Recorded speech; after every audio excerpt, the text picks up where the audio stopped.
Okay. Yeah. Hopefully you guys can hop back on. I'll give it a second. And connect. There we go. Hey guys, sorry about that. I lost my audio. So it'll take a few seconds for you guys to come back on. But as I was saying, you guys hearing me now? Give me a thumbs up if yes. Hey Kirby, how are you? So 1991, I remember vividly. I remember Saddam. I remember Israel's mood. I remember we had 2 minutes to put on our gas masks and get dressed. And my bedroom was the sealed room. It wasn't a bomb shelter because they said, if it's chemical warfare, then the gas will sink down into the ground, and so we don't want to be in bomb shelters underground like we usually are. And so I remember that one vividly. We had a dog and he didn't have a gas mask, so we found some sort of thing that we did with a washcloth and baking soda. I think my parents just did it to make me feel good, but in any case, 2006, the Second Lebanese War was very far away because it was up north. So I think the 1991 was the last time that Israel really faced something that was intense and on the ground. And thank you guys. I really appreciate all the. Yes, you can hear me. Hey Kim, how are you? 2006. I've got friends that are still suffering from wounds from that war. But everything else has been operations, military operations. Go in, get something done. This is different because of the massivity of it. Right now, we're at 600 dead in basically 24 hours. Our population's only 9 million. The amount of people that were down there for that festival were from all over the country. There's people from the military, high-level people from the Shabak that were killed, police, a mayor that went out to fight and protect the city when the terrorists, his town, when terrorists infiltrated and he was killed. So we're simultaneously trying to find people to replace officials, replace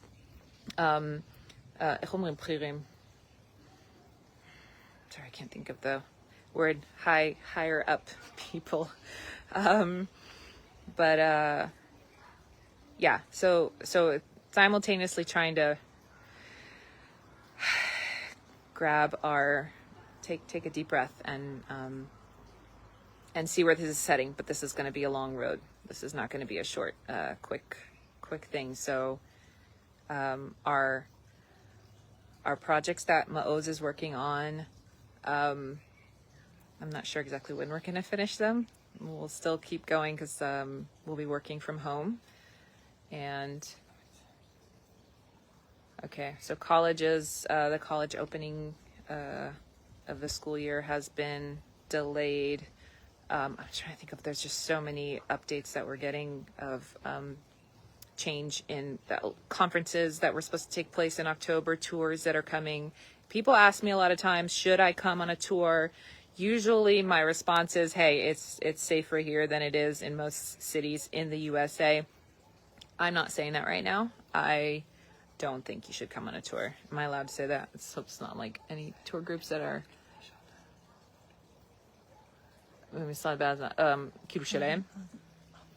Right, yeah. So Gaza is saying they have 370 wounded. But yes, so for you guys asking, this is not an official statement from the state of Israel. It's just not an environment that you want to be in when you're trying to come and enjoy the Holy Land. So that's what I would have to say about that. There's definitely a lot more amazing times to come here. We will be here when this thing is over. It's just the way it always is. Our God is superior to any of the nations that are trying to take us on.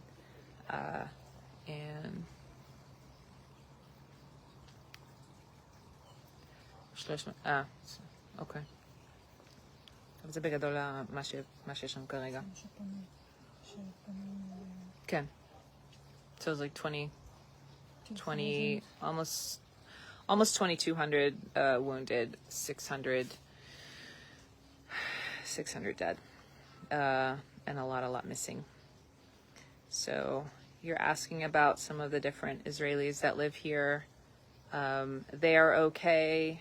None of the people listed here have been injured or anything I would know about it. So some of these people live up north, and so they're definitely okay. And some of them are traveling. So thank you for asking. But in any case, if you have other questions, if you have a prayer group, first of all, if you are not signed up to the Ma'oz Israel Report, I encourage you to go to our website or follow us here on Facebook or go to maozisrael.org and subscribe, because we send out videos, we send out updates, and of course we have all the other awesome things that are happening that we were working on before this. So we're not going to shut down our work because some terrorists decide they were going to try to stop Israel from existing. It just might take us a few extra days, but we do always end up here in the end.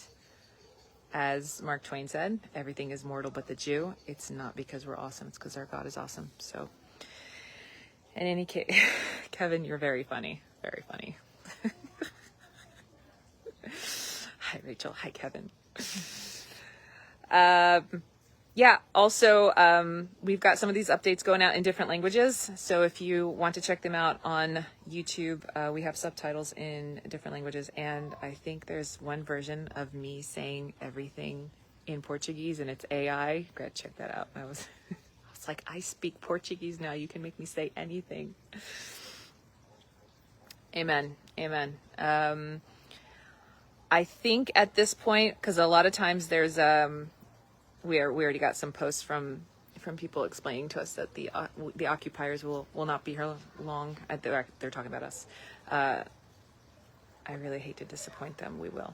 But in any case, for a lot of times people are kind of in question mark as to whether Israel is in the right, and there's a lot of questions politically because of how aggressive this was and ruthless. And I saw a video this morning of a child, he looked like 8 maybe, that had been kidnapped, taken into Gaza, and they have a video of these other Gazan kids bullying him and making fun of him and treating the elderly people with massive disrespect. And it's just I'm really interested in knowing what is going through their mind, if they're just so overwhelmed by their hate and aggression, because they're usually much more strategic about how they play us to the world. They show us as these really aggressive people, and they show the wounded in Gaza, and they try to show us as heartless. But they came into our country, and they're attacking people in their homes, and they're killing children and posting it as if it's some really amazing thing. And so that's not faring well on the international community. And of course, the reason this was so quickly declared as war is because when you cross over into another person's country and you attack their civilians, that is, by definition, you started it. And in any case, I know a lot of you will catch this after the fact because you are in services, and it is Sunday morning all over the world. It is a work day here, but it is a Sunday morning everywhere else in the world. Feel free to comment, and feel free to pray, and I will keep you guys updated. If you follow us, then you'll get the notifications as soon as I go live. Like I said in the video that I sent earlier, we do have families to take care of and our team to take care of. And so I'll post when we are available and our kids are not murdering each other. But they their well-being is top priority for us. So thank you so much for caring. Thank you for joining us. Sorry about the audio issue earlier. Shabbat was yesterday, as it was. Oh, are you saying?